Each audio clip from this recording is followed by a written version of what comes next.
हर साल लगभग 12,000 बच्चे आत्महत्या करते हैं परीक्षा के दबाव के कारण, जिसमें उनकी अरुचि नहीं होती। सफलता असफलता के दुष्चक्र में वो ऐसे फंस जाते हैं कि हर साल लगभग 12,000 बच्चे आत्महत्या करते हैं। कितने तो ऐसे होते हैं जो बीच में अपनी प्रोफेशनल डिग्री छोड़ जाते हैं, और जब वो प्रोफेशनल डिग्री छोड़ जाते हैं तो आप ऐसा सोचिए कि उस बच्चे का क्या होता होगा, जो उसके माता पिता ने जो सपना बुना उसके लिए, उस सपने को साकार करने के लिए जितने पैसे खर्चे किए, उसका क्या हुआ, कहाँ गया वो पैसा ख़त्म हो गया। वो बच्चों का सपना मर गया, उस माता पिता के अरमान मर गए, उस माता पिता की जमा पूंजी ख़त्म हो गई, और इस रूप में वह परिवार, वह व्यक्ति जो एक दुष्चक्र में फंसा, एक बेरोजगारी के दुष्चक्र में फंसा, एक सामाजिक दुष्चक्र में जो फंसा, उसमें वह नहीं निकल पाता है, और उसमें एक ज़िंदगी ख़त्म हो जाती है, एक परिवार ख़त्म हो जाती है। तो इन सब सारे चीज़ों के बीच में हॉवर्ड गार्डनर एक साइंटिस्ट हैं। उन्होंने, जो हॉवर्ड यूनिवर्सिटी में अध्यापक हैं, उन्होंने कहा कि जो एक मल्टीपल इंटेलिजेंस का थ्योरी दिया। मल्टीपल इंटेलिजेंस का थ्योरी ये कहता है कि हमारे अंदर या किसी व्यक्ति के अंदर 8 प्रकार के इंटेलिजेंस होते हैं, या मतलब कहिए ऐसे कि 8 प्रकार के इंटेलिजेंस होते हैं।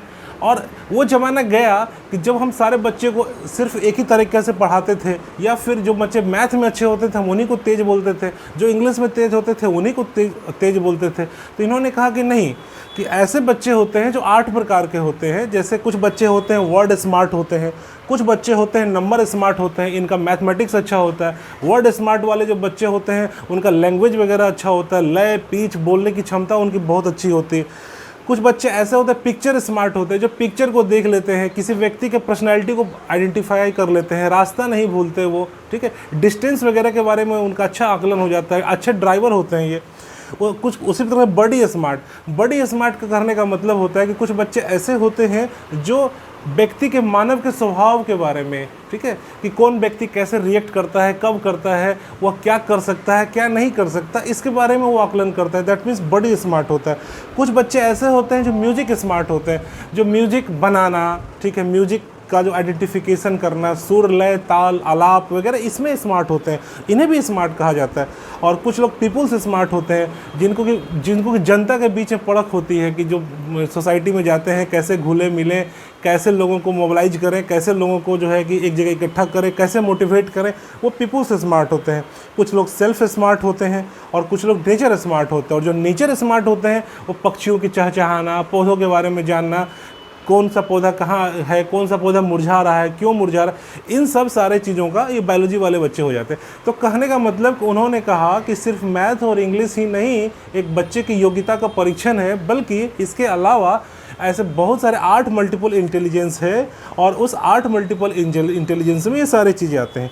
तो इस सारे इंटेलिजेंस को पता करने के लिए DMIT टेस्ट किया जाता है, डर्मेटोग्राफी मल्टीपल इंटेलिजेंस टेस्ट।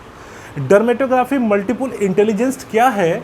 यह आपके इनबॉर्न टैलेंट के बारे में बताता है। इनबॉर्न टैलेंट क्या है कि एक बच्चा जो जेनेटिकल से माता पिता से प्राप्त करता है, फिर वह बच्चा माता के सोच से प्रभावित होता है। माता, जब वो बच्चा गर्भ में होता है तो माता किस तरह से सोचती है, क्या रिएक्शन देती है, कैसे चीज़ों को देखती है, कि कौन चीज़ें उसे पसंद है, कहाँ गई वो, इन सब सारे चीज़ों का उस पर प्रभाव। तीसरा फैक्टर होता है इनबॉर्न कैरेक्टर को निर्धारित करने का, कि वो बच्चा किस इन्वायरमेंट में रहा, किस इन्वायरमेंट में जिया। इन सारे चीज़ों से उस बच्चे का जो है मानसिक गठन होता है, जिसको आप कहें कि वह बच्चा जो होता है ये इनबॉर्न टैलेंट होता है, जिसको इननेट टैलेंट भी कह सकते हैं, जिनको जेनेटिकली गाइडेड टैलेंट कह सकते हैं। जो बच्चा धरती पे आता है तो इन सारे टैलेंटों को ले करके आता है।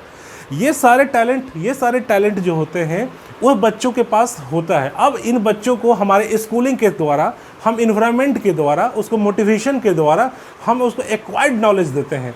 तो अब जेनेटिकली जो इनबॉर्न टैलेंट है, और जब उसको हम एक्वायर्ड, जो अर्जित किया हुआ टैलेंट होता है, जो दुनिया में आने के बाद स्कूलिंग शिक्षा के द्वारा मिलता है, तो यदि हम इनबॉर्न टैलेंट को सपोर्ट करने वाला हम यदि उसको स्कूलिंग शिक्षा देंगे तो वह बच्चा एक्स्ट्राऑर्डिनरी होगा। जैसे सचिन तेंदुलकर का आप ग्राफ याद कीजिए कि सचिन तेंदुलकर स्कूलिंग शिक्षा में अच्छे नहीं थे, लेकिन वो क्रिकेट में, स्पोर्ट में बहुत, उनका एकेडमिक लाइफ बहुत अच्छा नहीं था।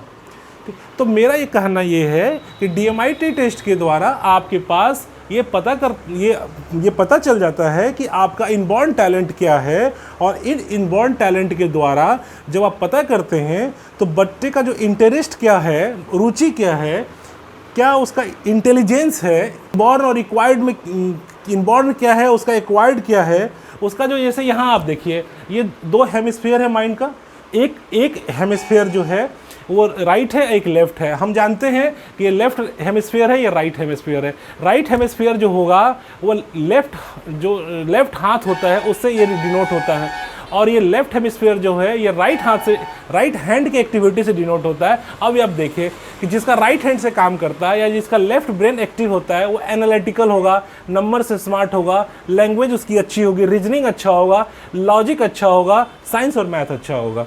उसी तरह से आप ये देखें जिसका राइट ब्रेन एक्टिवेट होगा, इमोशनल इंटेलिजेंस होगा, इमेजिनेशन होगा, एक्सप्रेशन होगा, आर्ट अवेयरनेस होगा, इंट्यूशन होगा एंड क्रिएटिविटी होगा। तो इस दोनों के सामंजस्य से जो चीज़ें होती है वो इन चीज़ों के सामंजस्य से जो है कि हमारा माइंड काम करता है बेहतर ढंग से। और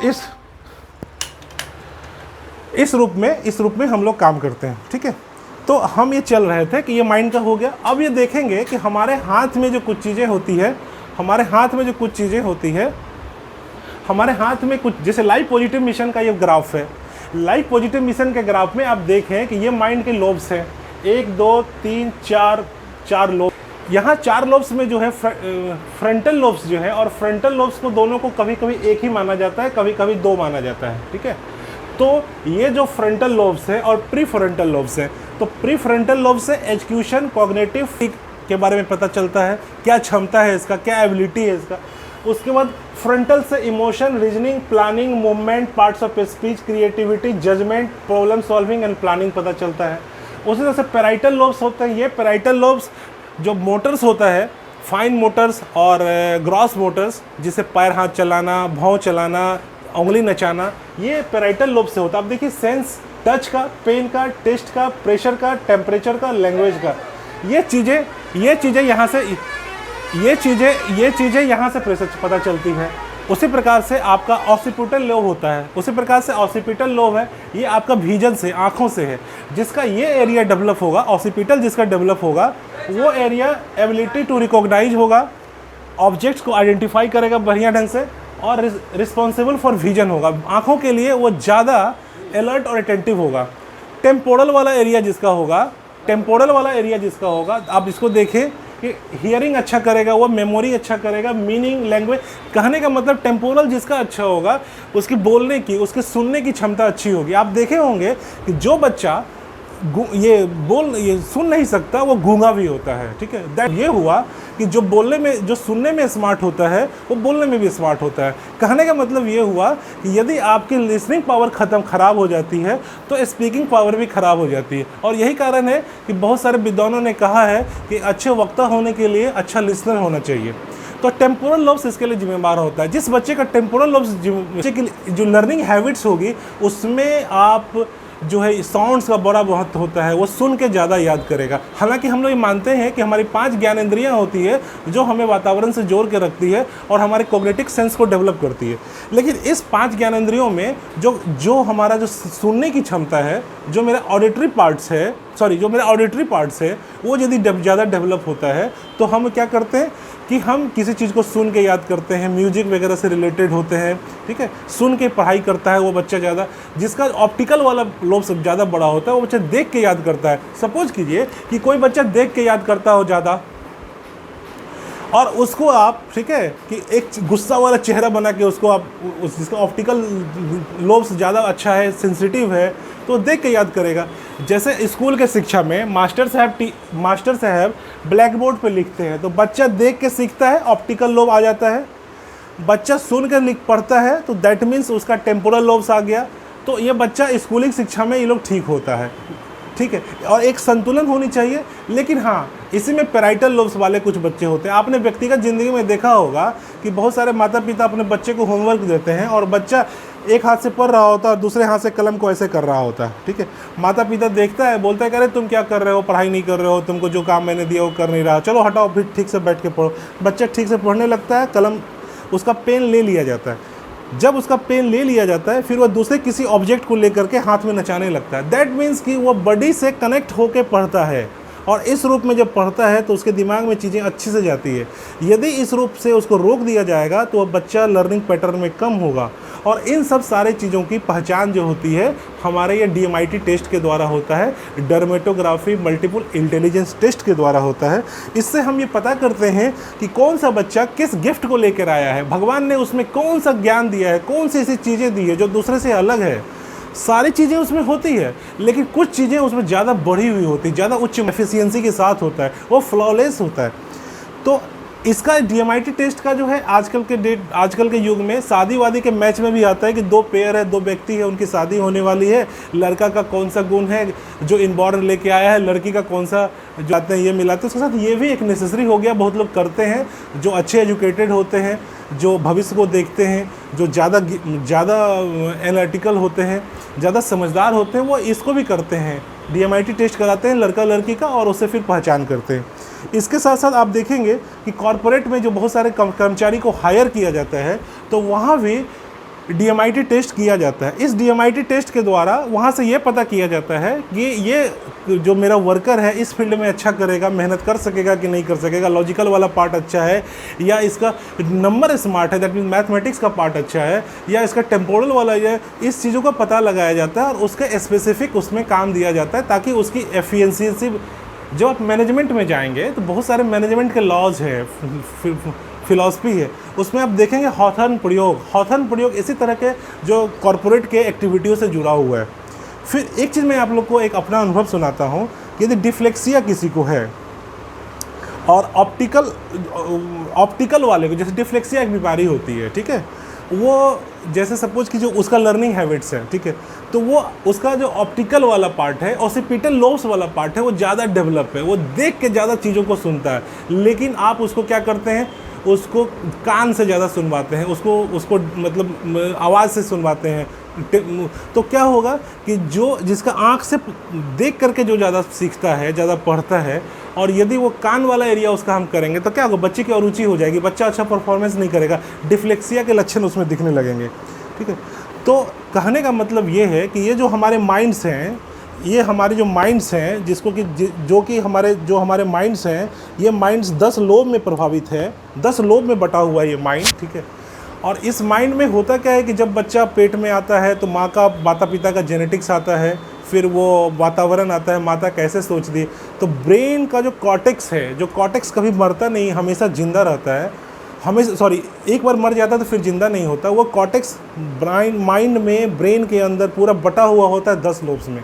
अब सपोज कीजिए किसी का कोई लोब्स बड़ा है और उसमें न्यूरॉन्स और कॉर्टेक्स ज़्यादा होंगे, उस लोब्स में 10 लोब्स में से उस लोब्स में वो उस एरिया में स्पेसिफिक अच्छा करेगा, ठीक है। किसी के लोब्स बड़े हैं उसमें ज़्यादा न्यूरॉन्स हैं, या किसी के लोब्स छोटे भी हैं तो उसमें न्यूरॉन्स की मात्रा और ब्रेन कॉर्टेक्स की मात्रा ज़रूरी है, ज़्यादा है। तो इन सारे चीज़ों से क्या होता है कि उस बच्चे के क्वालिटी के बारे में पता चलता है। तो यह जो DMIT टेस्ट है यह आपका लाइफ पॉजिटिव मिशन के तहत किया जा रहा है। इस लाइफ पॉजिटिव मिशन का जो कॉन्टैक्ट नंबर है 62025822, ये जो है इसकी एक शाखा बिहरा बाज़ार में बिहरा पचगछिया पटोरी जो है उसमें मातृछाया कॉम्प्लेक्स है, उसी कॉम्प्लेक्स में खोला गया है। जो कुमार साहब एक व्यक्ति हैं, उन्हीं के द्वारा ये संचालित है। इसमें और सारे व्यक्ति हैं जो CEO हैं, करण जी हैं, उसके बाद अमित बाबू हैं, रवि जी जो हैं, ये सारे लोग इनसे जुड़े हुए हैं जो इस काम को ले रहे हैं। इनका उद्देश्य है कि इस बेहतर पचगछिया क्षेत्र में हम कुछ ऐसा करें कि यहाँ के बच्चों का कल्याण हो, ये बच्चे पढ़ाई में आगे कर सके, समाज में अपना कंट्रीब्यूशन दे सके। इस बड़े और महती योजनाओं से संचालित होकर, बड़े मानवीय गुणों से संचालित होकर, बड़े मानवीय स्पर्शों से संचालित होकर ये व्यक्ति इस समाज को बदलने का, इस समाज के जो जड़ है, इस जड़ में जो है इसके उपजाऊपन को बढ़ाने के लिए, इस बृहत्तर पचकचिया के जड़ को, मिट्टी को उपजाऊ बनाने के लिए, यहाँ के जो बच्चे हैं उनकी जो नई नई पौध है उस पौध को बड़ा और लहलहाने के लिए इन्होंने एक बीड़ा उठाया है। हालांकि इसमें कुछ मशक्क़तें हैं, चूँकि अवेयरनेस का काम करना होता है, और इन लोग बड़े मजबूती से, बड़े शालीनता से ये काम कर रहे हैं। और मुझे उम्मीद है कि निकट भविष्य में ये अपनी योजनाओं में सफल होंगे, क्योंकि यह बृहत्तर पचगछिया या बृहत्तर हमारे समाज के उद्देश्यों के लिए है, हमारे समाज के लिए लाभकारी है। ये हमारे समाज का इससे अच्छा होगा, हमारे बच्चे अच्छे होंगे, उनका परिवार अच्छा होगा, और फिर उसका जो जनरेशन बाद वाला होगा वो अच्छा होगा। ये सारी चीज़ों को जानने के बाद हम एक चीज़ मैं आपको 1 मिनट में और लेना चाहूँगा। मैं ये कहना चाहूँगा कि जब बच्चा पेट में आता है तो जब माइंड उसका डेवलप हो रहा होता है, वो 13वें सप्ताह से लेकर के 31वें सप्ताह के बीच का जो फेज होता है, जिसमें बच्चे का माइंड डेवलप हो रहा होता है, उसी में हाथ के रिज भी डेवलप हो रहे होते हैं। और ये रिज जो है एक तरह से बच्चे के दिमाग का ब्लूप्रिंट कहें आपको, या डीएनए का जो डीएनए प्रिंट कहें आप इसको, ये कुछ है जिसके द्वारा हमें माइंड के ताकत के बारे में, उसके लर्निंग कैपेसिटी के बारे में, लर्निंग स्पीड के बारे में, उसके जो लर्निंग इंटरेस्ट हैं उसके बारे में, ठीक है, हमें पता चलता है। और जब ये आपको पता चल जाता है तो आप अपने भविष्य को ज़्यादा उज्जवल, ज़्यादा सार्थक, ज़्यादा वाइबल कर सकते हैं। और इस रूप में इसकी उपयोगिता है। आप इसको देखें, महाभारत में भी कृष्ण अभिमन्यु, अर्जुन और सुभद्रा के प्रसंग में जो चक्रव्यूह वाला होता है, सुभद्रा के गर्भ में अभिमन्यु होता है, और उस वक्त सारा वाक्य चल रहा होता है। अभिमन्यु को कुछ चीज़ें पता होती है, इस बीच सुभद्रा सो जाती है, फिर अभिमन्यु को पता नहीं होता और अंततः अभिमन्यु चक्रव्यूह में मारा जाता है। ये सारी चीज़ें, इसके अलावा आप देखें कि जो रेकी है उसके द्वारा भी पता चलता है कि हाथ का इंपॉर्टेंस क्या है, पामिस्ट्री के द्वारा पता चलता है कि हाथ में क्या है। इसके तहत जो है रेकी हो गया, पामिस्ट्री हो गया, इस सारी चीज़ों के द्वारा हाथ का इंपॉर्टेंस जो है ये आपको पता चल। एक्यूप्रेशर हो गया। ये जो DMIT टेस्ट है, इसके द्वारा आपको USSR में, जो पुराना सोवियत संघ था, 1967 से ही वहाँ एथलीटों के चयन में, जिसका पैराइटल वाला ग्रॉस मोटर वाला पार्ट जिसका अच्छा था, तो उसके लिए इनका टेस्ट किया जाता था और फिर उन्हें भेजा जाता था। उसी तरह से चाइना में भी जिनका इंटरेस्ट जो है वो मैथमेटिकल जो है, जो एक जो नंबर स्मार्ट हैं, ठीक है, जो नंबर स्मार्ट वाले जो एरिया होते हैं, जो साइंटिफिक रुझान वाले होते हैं, उनका करके उनको अंतरिक्ष वगैरह में प्रमोट किया जाता है, उनको उस तरह की एजुकेशन दी जाती है, और उनकी जो संभावनाएं हैं उस संभावनाओं को बृहत बड़ा आकार दिया जाता है। और इस रूप में वो व्यक्ति खुद भी अपने आप को सफल करता है और फिर देश और समाज को भी सफल करता है। तो इस रूप में ये DMIT टेस्ट जरूरी है।